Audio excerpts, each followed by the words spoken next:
Senhor esteja convosco. Ele está no meio de nós. Proclamação do Evangelho de Jesus Cristo, segundo São João. Glória a vós, Senhor. Depois que Jesus saciara os 5.000 homens, seus discípulos o viram andando sobre o mar. No dia seguinte, a multidão que tinha ficado do outro lado do mar constatou que havia só uma barca e que Jesus não tinha subido para ela com os discípulos, mas que eles tinham partido sozinhos. Entretanto, tinham chegado outras barcas de Tiberíades perto do lugar onde tinham comido o pão, depois de o Senhor ter dado graças. Quando a multidão viu que Jesus não estava ali, nem os seus discípulos, subiram às barcas e foram à procura de Jesus em Cafarnaum. Quando o encontraram no outro lado do mar, perguntaram-lhe: Rabi, quando chegaste aqui? Jesus respondeu: em verdade eu vos digo, estais me procurando não porque vistes sinais, mas porque comestes pão e ficastes satisfeitos. Esforçai-vos não pelo alimento que se perde, mas pelo alimento que permanece até a vida eterna, e que o Filho do Homem vos dará. Pois este é quem o Pai marcou com o seu selo. Então perguntaram: que devemos fazer para realizar as obras de Deus? Jesus respondeu: a obra de Deus é que acrediteis naquele que Ele enviou. Palavra da salvação. Glória a vós, Senhor.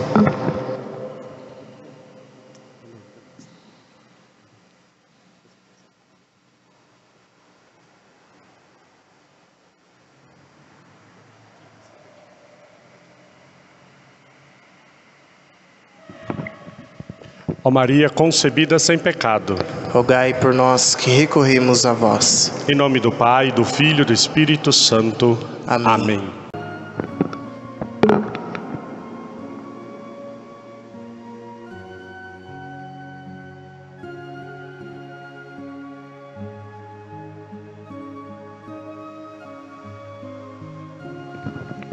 Caiu no microfone tudo hoje, confusão. Pronto.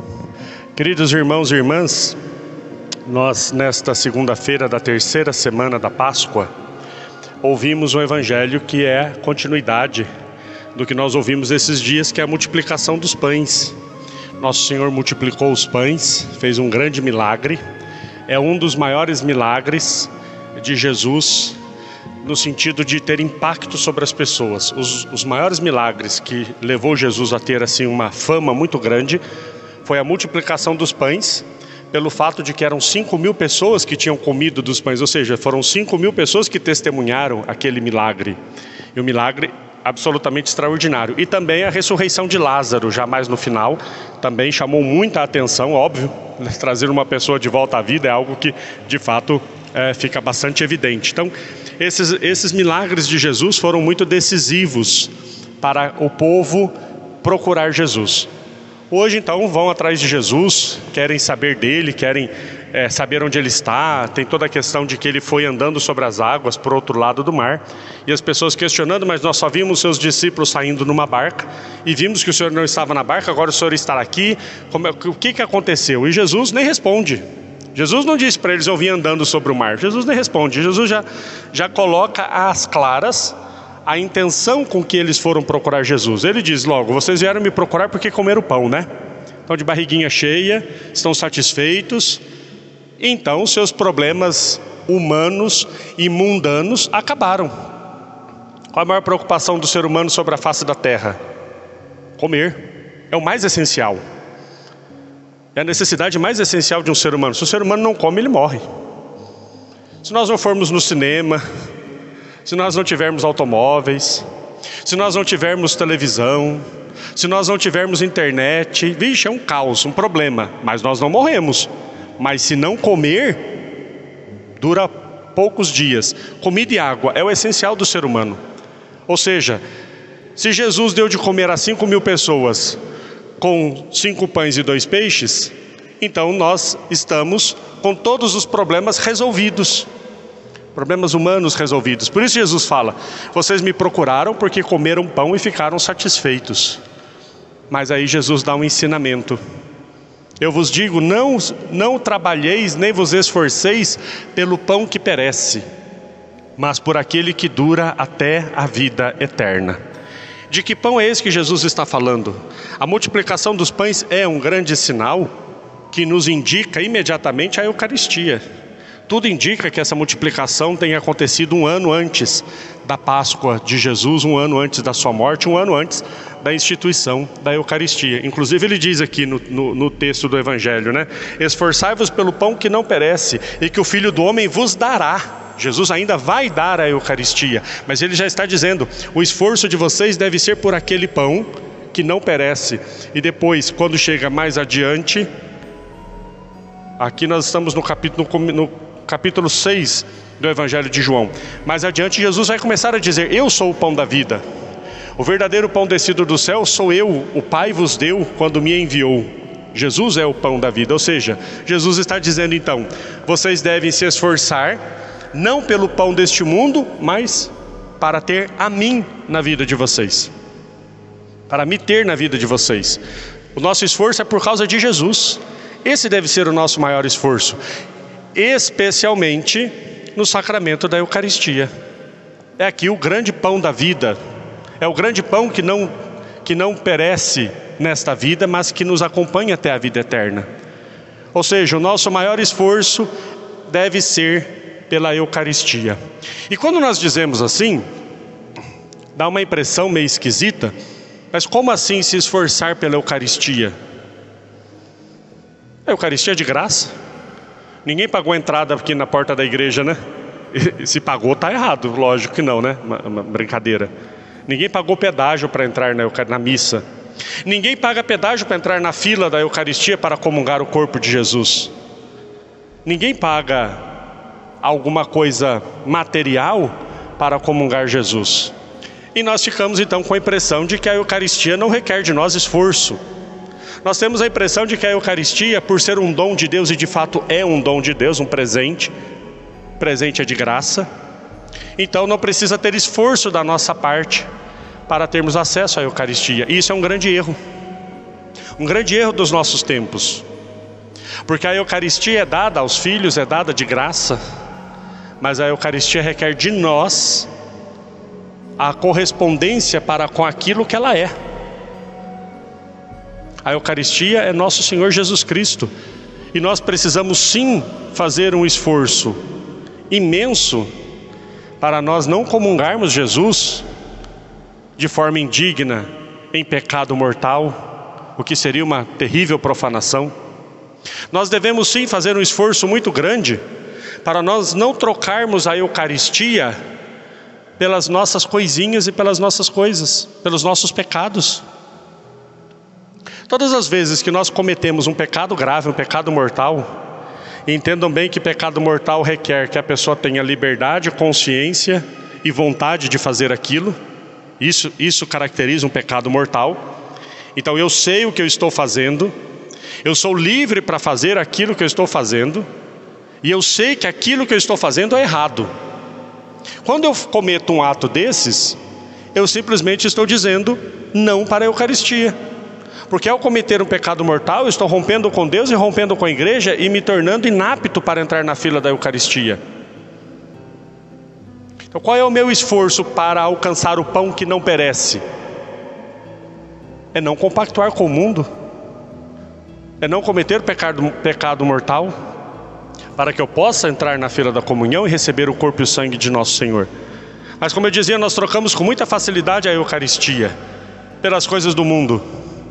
É um jovenzinho, um casal de jovens namorando, e diz assim: nós vamos morar juntos. Mas vocês não vão se casar? Não, nós vamos morar juntos, mas se vocês forem morar juntos, vocês não podem mais comungar. É paciência, né? Mas eu gosto dele, eu gosto dela, então eu prefiro o pecado do que a Eucaristia. Qual é a porcentagem hoje de casais que vivem como casados enquanto namoram? E não estão nem um pouco preocupados se vão poder ou não comungar. A grande maioria.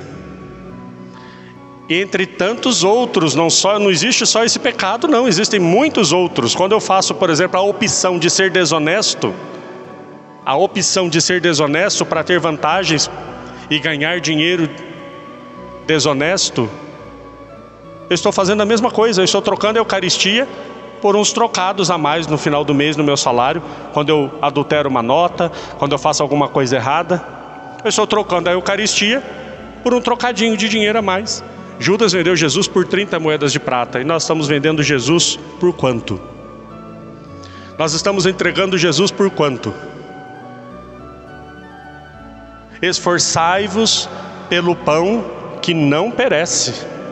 A Eucaristia é um esforço, mas um esforço que vale a pena, porque não existe nada neste mundo que valha a Eucaristia. Não existe nada na face da terra que valha a Eucaristia.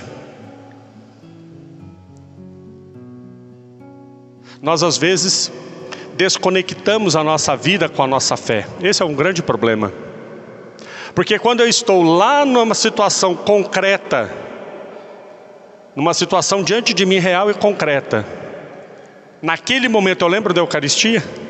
Naquele momento eu lembro da missa dominical que eu vou estar e não vou poder entrar na fila da comunhão? Essa é a grande questão. Naquele momento eu digo para mim mesmo, se eu fizer isso eu não vou poder comungar. Vamos voltar àquele exemplo que eu estava dando sobre o desvio de dinheiro. Por exemplo, você está trabalhando, a pessoa chega para você e diz assim: olha, se você fizer uma notinha aqui de R$100, você pode colocar que você talvez tenha abastecido o seu carro, com o carro da empresa aqui, ó. Coloca R$100, e aí no final do mês você vai receber esse dinheirinho a mais aí na sua conta, e a empresa nunca vai desconfiar que essa nota não existe. Aí naquele momento você olha e fala: poxa vida, R$100, o que eu faço com R$100, né? Várias coisas. Hoje não tantas, né? Porque R$100 é tão pouquinho. Deve colocar 1 litro de gasolina no carro, mais ou menos. Mas aí você pensa naquele momento: se eu assinar essa nota, domingo eu não posso comungar na Santa Missa. Será que a gente lembra disso? E se lembramos, deixamos de assinar por causa disso? R$100 não é nada diante da dor que eu vou ter no domingo, sentado no banco e dizendo: não posso comungar Nosso Senhor porque fui desonesto. Ou ainda pior, se fizer isso e entrar na fila da comunhão no domingo. A grande questão é essa, meus queridos irmãos. A nossa vida, ela deve corresponder com aquilo que nós temos de mais importante. Se o dinheiro for o mais importante, eu assino a nota. Se Jesus for o mais importante, eu vou lembrar que eu devo me esforçar para poder comungar do seu corpo e do seu sangue. Esforçai-vos pelo pão que não perece. Eu vou repetir mais uma vez, e isso deve ser muito importante para nós. Não há nada neste mundo que valha a Eucaristia. Nada, nada, nada, nada. A Eucaristia deve ser tudo para nós, porque ela é Jesus e Jesus é tudo. Louvado seja nosso Senhor Jesus Cristo. Para sempre seja louvado.